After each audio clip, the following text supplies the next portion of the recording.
vous savez bien qu'un cours miracle base l'ensemble de sa philosophie sur un principe d'unité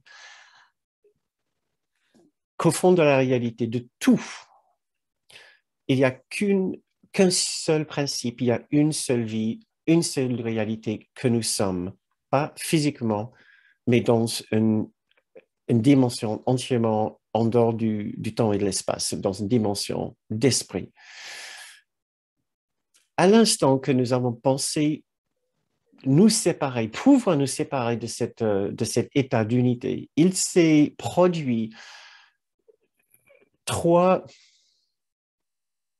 Le fait de nous séparer et de nous croire séparés nous a imprégné de trois courants extrêmement puissants.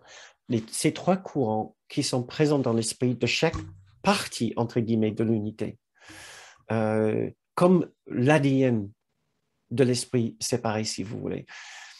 Le premier aspect ou le premier courant, c'est que nous pensons tous avoir réussi cette coupure avec l'unité.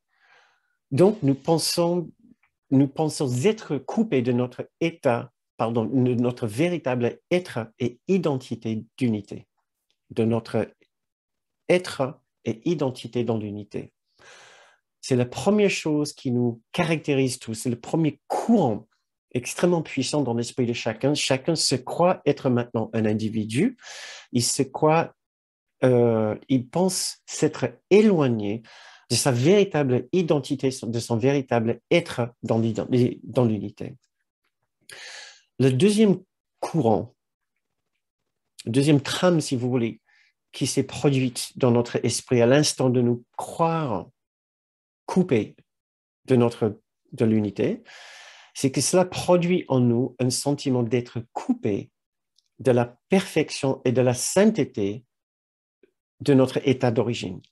Notre état d'origine n'est pas simplement une identité parfaite, c'est aussi un sentiment que notre qualité est parfaite, de ce que nous sommes est un état de perfection et de sainteté.